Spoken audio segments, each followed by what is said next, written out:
নবী বলছেন, আল্লাহ আমার উম্মত যদি জাহান্নামে থাকে আমি কিন্তু জান্নাতে যাব না। আল্লাহ বলছেন, আপনি না গেলে তো জান্নাত উদ্বোধনই হবে না।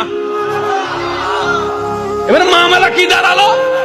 আল্লাহ পাক বলে যে আমি তাহকামুল হাকিমিন নিজেকে বলেছি, বিচার না করলেও তো জিনিসটা সুন্দর হয় না।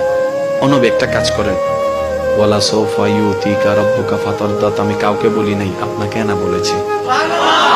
ওমা আরসালনাকা ইল্লা রাহমাতাল লিল আলামিন, কারো সম্পর্কে নাজিল করি নাই, আপনাকে দিয়েছি। ওয়ালাল আখিরাতু খায়রুল লাকা মিনাল উলা, কাউকে বলি নাই, আপনাকে বলেছি। আর আমি আল্লাহ ভালো করে জানি আপনি হচ্ছেন উম্মতের দরদী নবী।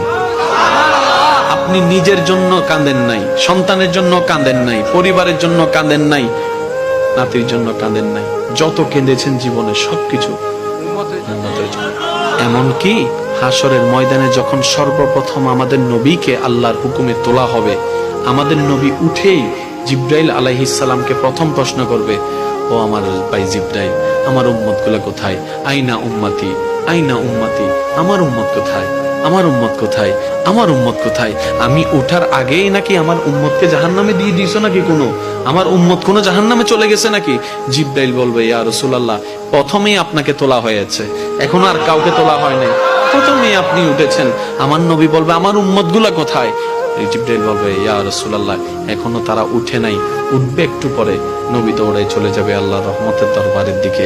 সিজদায় যে পড়বে, একটাই কথা থাকবে, রব্বি হাবলি উম্মতি, রব্বি হাবলি উম্মতি। একটু মনোযোগ চাইবো আমি আশিকদের, রব্বি হাবলি উম্মতি, ও আল্লাহ আমার উম্মত গুলাকে আমাকে দিয়ে দাও। তো উম্মতের লিস্টির ভিতরে তো আবু বকর সিদ্দিকের নামও আছে, উম্মতের লিস্টির ভিতরে তো ফারুকে আজমের নামও আছে, উম্মতের লিস্টির ভিতরে তো সাহাবায়ে কেরাম আজমাইনের নাম আছে, উম্মতের লিস্টির ভিতরে তো আহলে বাইতের নাম আছে, উম্মতের লিস্টির ভিতরে তো তাবি তবে তাবি আল্লাহর ওলিদের জান্নাতীদের নাম আছে। এবার আল্লাহ পাক বলবে, আপনি যে বললেন রব্বি হাবলি উম্মতি, উম্মতকে দেওয়ার জন্য আপনি কে আবু বকরের কথা বলছেন? নবী বলে যে না, আমার আবু বকরকে নিয়ে চিন্তা নাই, আমার ফারুককে নিয়ে চিন্তা নাই, আমার ওসমানকে নিয়ে চিন্তা নাই, আমার আলীকে নিয়ে চিন্তা নাই।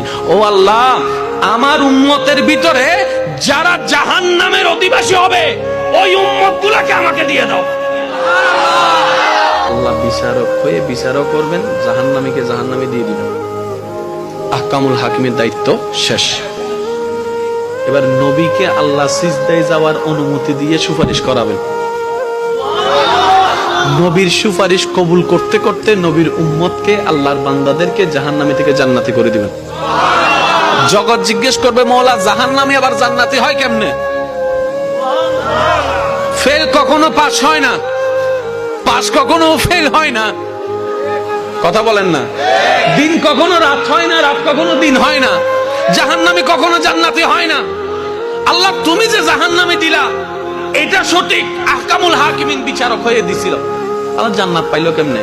কই তোরা কি পড়স নাই সূরা ফাতিহা 3 নম্বর লাইন, মালিক ইয়াউমিদ্দিন, আমি মালিকও, আমি বিচারকও, আমি মালিকও। বিচারক হয়ে বিচার করেছি, যার যতটুকু প্রাপ্য তাকে সেটা দিয়েছি, বিচার শেষ। এবার মালিক হয়ে রহমানুর রহিম হয়ে দয়া করে জাহান্নামী থেকে জান্নাতি বানিয়ে দিয়েছি।